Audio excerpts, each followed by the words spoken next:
Useless. That was the last word my sister Blair spat before our parents, Dad, Frank, and Mom, Maureen, told me to leave their pristine, money-filled home forever. I thought that walking out with a trash bag full of my things was rock bottom. I was wrong. Rock bottom had bare feet, kind eyes, and a secret that would tear my whole world apart. I'm Romy. For 23 years, I'd been the disappointment. My offense. Choosing to be a public school art teacher instead of a lawyer like Blair. That Sunday dinner had started like any other. Polite chatter, expensive wine, polite laughter. But when Mom quietly asked me to convince Trey, my wealthy, dismissive boyfriend, to lend money for her elective surgery, I refused. I couldn't swallow my pride just to save face. That was the moment everything cracked. Dad slammed his fork down. "We're done funding your pathetic life," he said, voice flat. Blair sneered at me, arms folded, red wine trickling down her chin. "Get out, Romy." I froze. Then I grabbed my bag, a battered duffel I'd stuffed with clothes, a sketchbook, my favorite brushes. My heart pounded so loud I thought they'd hear it outside. Blair's smirk haunted me as I stepped out of their house. I walked aimlessly into the night. By morning I had exactly $127 in my bank account, no place to go, and I slept in my beat-up Corolla. I'd watched my life spiral slowly downward after that night. Humiliation, doubt, and a wound that wouldn't heal. I wondered many times if I'd ever pick myself back up. But little did I know rock bottom wasn't the wrecked car or the cold loneliness. It was the quiet knock on a door in a rain-soaked street, and the barefoot woman inside who'd change everything. Rain poured so hard that day it felt like the sky was punishing me. I was driving with no real destination, just trying to keep myself together after being thrown out. My old car shook with every mile, and soon the engine began making a rough, choking sound. Before I could pull over, it gave one last sputter and died completely. I sat there in the dark, in a neighborhood my family would have called trashy, with rain hitting the windshield like tiny stones. I felt small, cold, and painfully lost. I didn't know what else to do. I stepped out into the storm, my clothes soaking through instantly, and looked around for help. Most houses were dark, and I didn't want to bother anyone, but fear pushed me forward. I finally walked up to a small house with a warm light glowing inside. It wasn't fancy, just neat and cared for. My hands shook as I knocked, hoping someone kind lived behind the door. When it opened, I blinked in surprise. A woman around my age stood there, barefoot, paint smudged on her jeans and fingers. Her hair was tied back loosely, and she looked at me with a calm, open expression. Not shocked, not suspicious, just gentle. She didn't stare at my wet clothes or ask why I was standing there like a stray cat. She simply said, "Come inside. You're freezing." I could barely speak, but she didn't push. She handed me a towel and offered some dry clothes. They were simple pajamas, soft and warm, and I changed while trying not to cry from the kindness. When I came out, she had a bowl of hot soup waiting on the table. The smell of it, chicken, herbs, heat, made me realize how hungry I actually was. "My name's Jolene," she said with a small smile. I told her my name, and she nodded like she already understood I was carrying something heavy. She didn't ask why I was there or what had happened to me. She just let me sit, eat, and breathe. Her home was filled with paintings, bright colors, soft strokes, quiet stories. I felt drawn to them immediately. "You paint?" I asked. "Yeah," she said. "Not famous or anything. Just enough to get by." For the first time in days, I felt a piece of the tightness in my chest loosen. She told me I could stay on her couch for the night. I lay there listening to the rain outside and felt something I hadn't felt in a long time: safety. Jolene didn't treat me like a burden or a disappointment. She didn't look down on me for being lost and broke. In her quiet way, she gave me something my own family never truly gave: kindness without a price. Living with Jolene slowly started to feel like breathing again after being underwater for too long. I didn't plan to stay with her for more than a few nights, but she never made me feel like I was overstaying. She simply said, "Stay until you figure things out," and she meant it. Her home was small, warm, and full of quiet comfort. Every morning she made simple breakfast, and every evening she asked how I was doing without expecting a perfect answer. She even helped me find a job at a nearby framing shop. It wasn't anything fancy, but it gave me a place to stand again. I liked working with my hands, fixing frames, choosing mats, and helping customers. It reminded me of the calm I used to feel when painting. Each day I walked back to her house a little lighter, a little more sure that maybe I wasn't as useless as my family claimed. One evening, after work, I offered to clean the living room while Jolene was busy finishing a painting in her small studio. She painted late into the night sometimes, humming softly under her breath like it kept her steady. I dusted the shelves, arranged the books, and moved to the small wooden mantel where she kept old photos and tiny souvenirs. When I picked up one of the frames to wipe it, my hand froze. The photograph inside was faded, almost yellow around the edges, but the faces were clear enough. Jolene was maybe 12 in the picture, smiling shyly. Beside her was a woman with soft eyes, gentle features, and a familiar shape to her smile. A smile I had seen in childhood photos at home. My stomach dropped. It couldn't be. But the longer I stared, the more the truth pushed its way into me. I whispered, barely breathing, "This is my aunt, Lydia." Jolene must have heard the tremble in my voice because she walked into the room. The moment her eyes landed on the photo in my hands, her expression changed. The color drained from her face, and she looked like the air had been knocked out of her. "You know her?" she asked quietly, as if afraid of the answer. "She was my father's sister," I said. "But we never talked about her. They said she passed away a long time ago." Jolene swallowed hard, looked down at her bare feet, and then finally met my eyes. Her voice shook as she spoke. "Lydia was my mother," she whispered. "But her family cast her out when she got pregnant with me. She refused to follow their rules. They never forgave her." The room felt suddenly still, as if the walls themselves were listening. My heart thudded painfully as the truth took shape. Jolene wasn't just a stranger who saved me. She was blood. And my family had abandoned her mother the same way they abandoned me.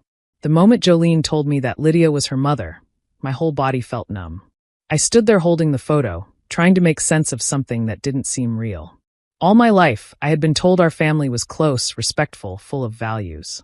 But now, standing in Jolene's living room, I could feel that image cracking apart like thin glass. Slowly, everything fell into place. Jolene wasn't just a kind stranger who helped me. She was my cousin, my father's own niece. And he had never said a single word about her. Not once. I asked Jolene to sit with me, and she told me her story piece by piece, her voice soft and tired, like it was a wound she'd learned to live with. Her mother, Lydia, had gotten pregnant young. Instead of supporting her, instead of offering love or help, my grandparents and my father pushed her to give up the baby and marry a man they approved of. Lydia refused. She chose her child instead of their pride. And for that, they cut her off completely. They shut the door on her life and never looked back.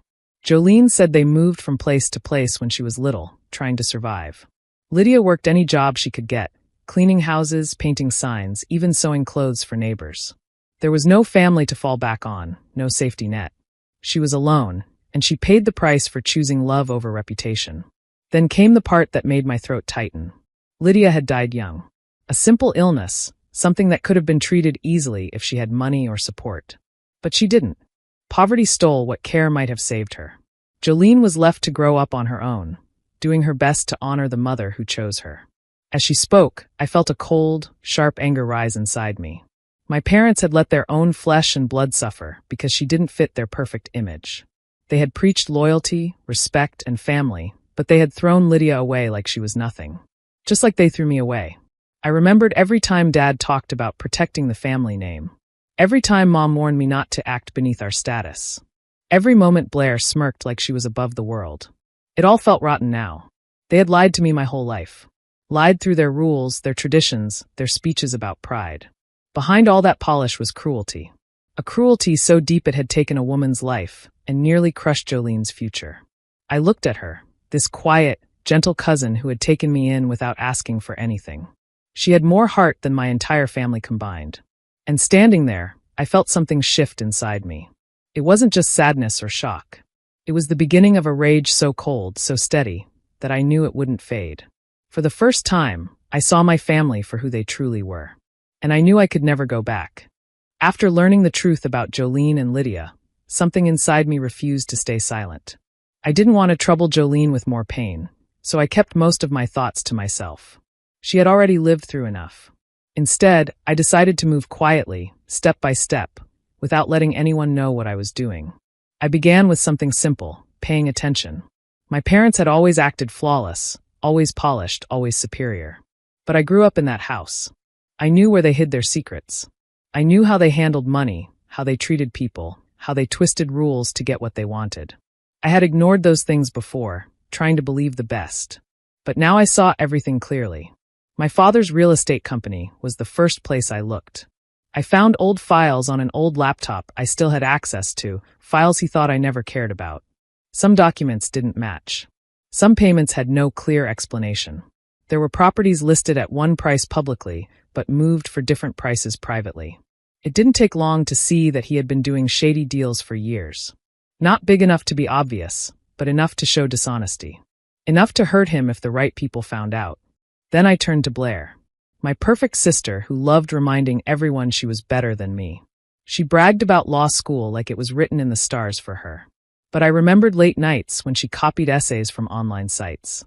I remembered her crying because she didn't understand a case, but somehow turning in a perfect paper the next day. So I checked. I searched her old assignments and compared them. Piece by piece, the truth appeared. She had plagiarized many papers. At first, I almost felt guilty. But then I remembered the way she called me useless. The way she watched Dad throw me out. The way she smiled while I broke. I gathered everything slowly, carefully. Screenshots. Matching documents. Copies of emails. Public records that didn't line up. I kept everything organized in a single folder. It became my quiet mission every night after work. The surprising thing was how natural it felt. My family always said art was a waste of time, that it taught me nothing useful. But it was my artist's eye, the ability to notice small details, that helped me see the patterns they tried to hide. It was my patience, the same patience I used when teaching kids to paint, that helped me sit for hours digging through information. I didn't want a loud fight.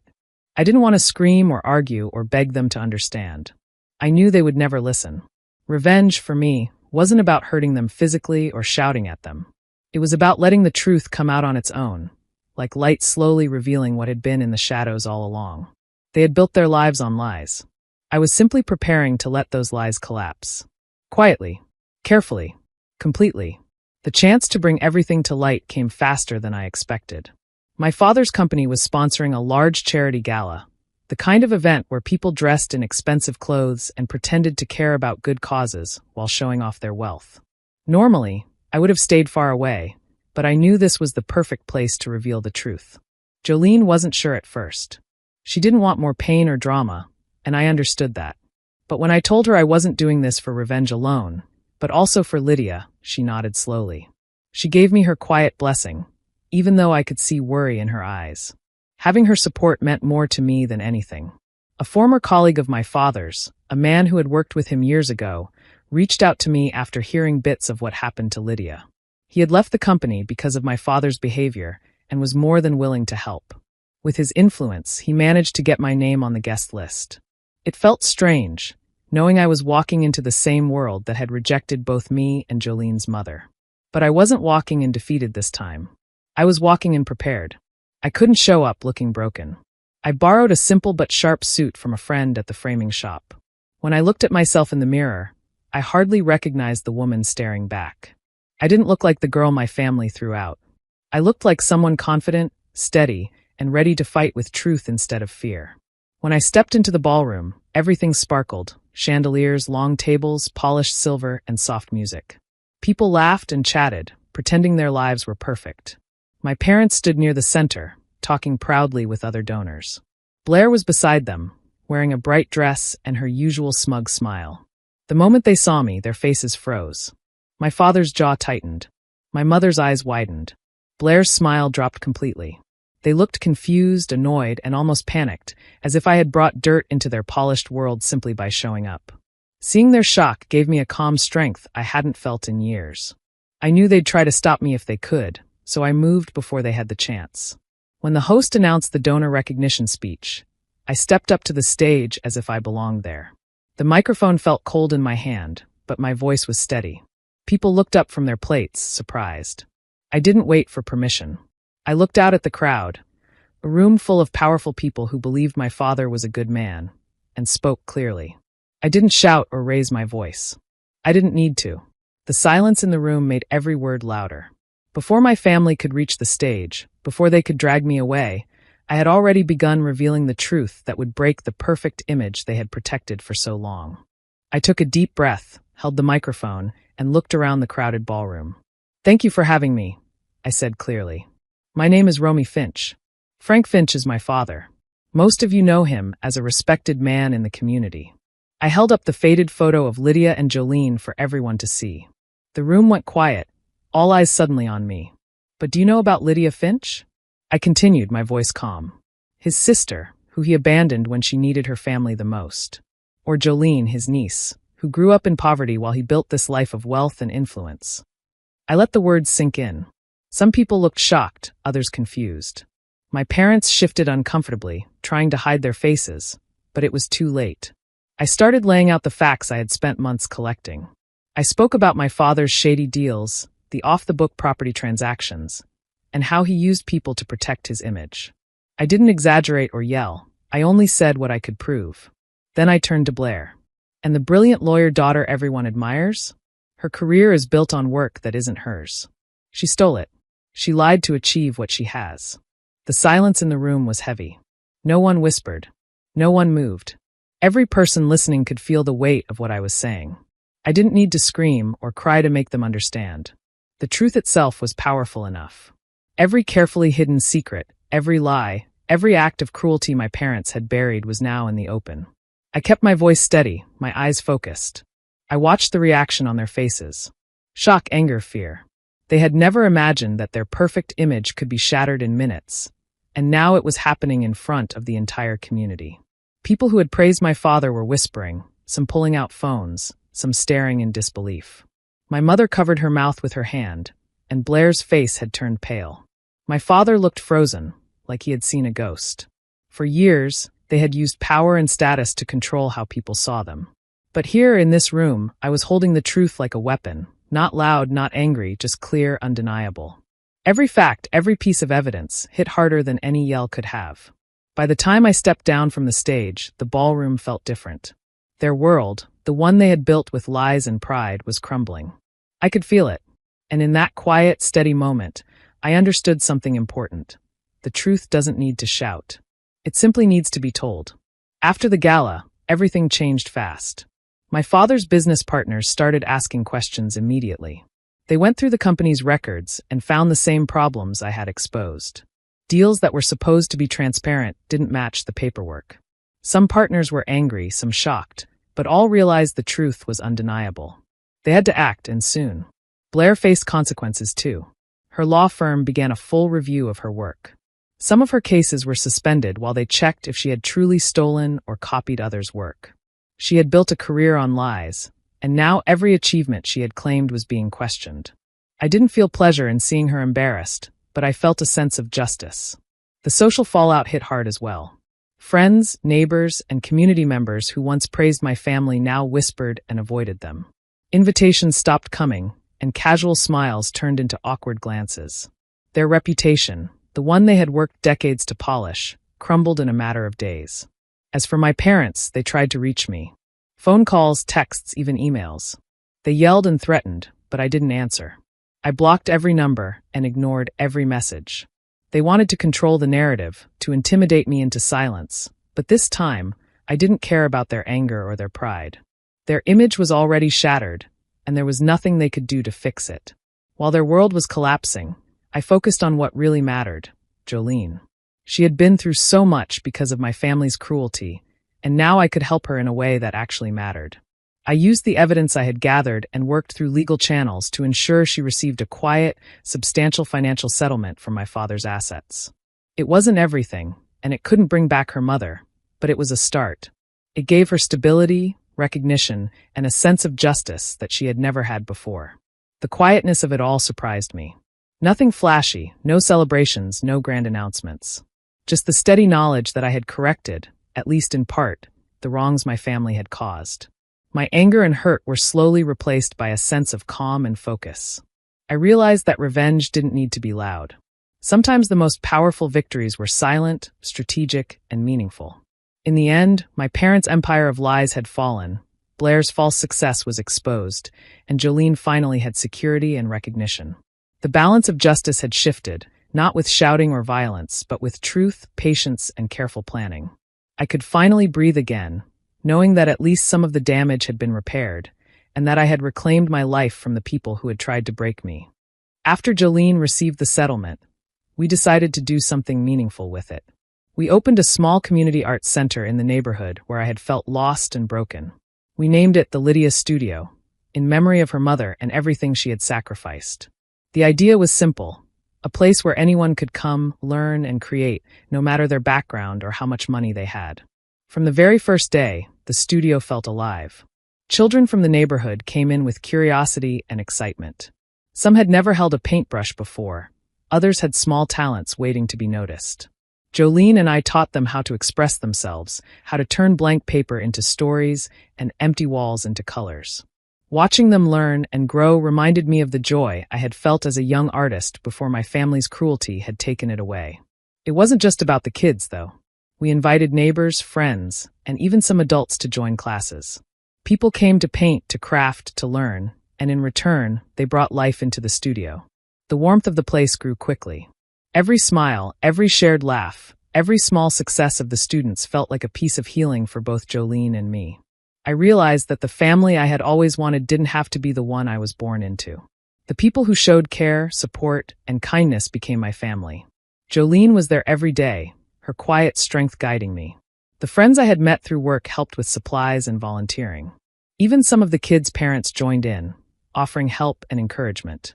Together, we created more than just an art center. We built a community, a family that was chosen, not forced.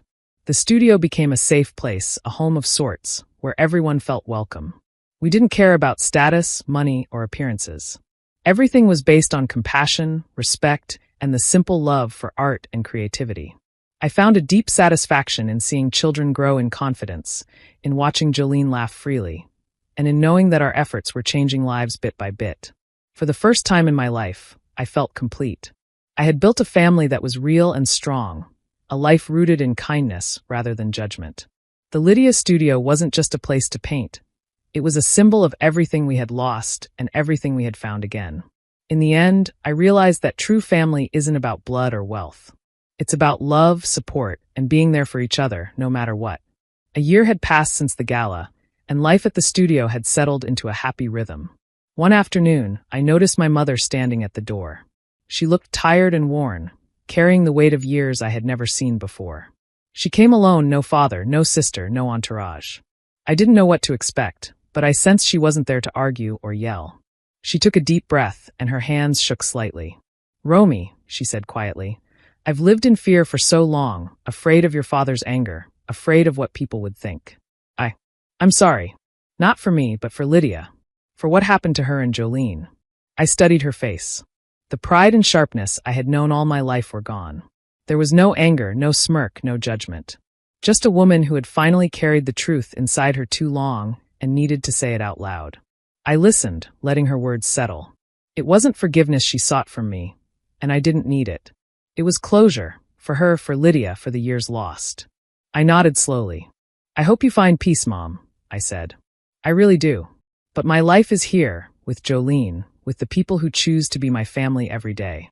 She gave a small, sad smile, and without another word, she turned and left. I watched her walk away, feeling the last of the tension with my past loosen, just a little. I turned back into the studio, and the sight filled me with warmth. Jolene was laughing with a group of kids, barefoot as always, her paint-stained hands moving quickly as she guided them through a new art project. The room was bright, colorful, alive with creativity and joy. I felt a quiet pride wash over me. The useless daughter, the one my family had scorned, had built something real, something lasting, something full of love. Everything I had done, the careful planning, the truth exposed, the quiet justice, led to this moment.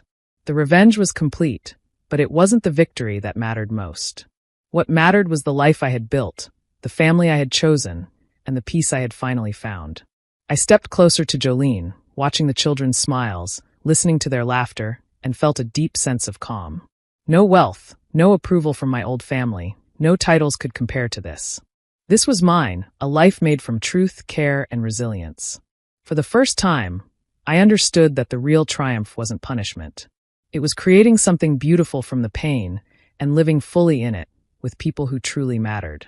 I smiled, feeling complete, knowing that the worst of the past had given way to the best of my present. Do you think I was right to leave my family behind and build my own life? or should I have given them another chance? Share your thoughts in the comments, and subscribe with the bell for more stories like mine.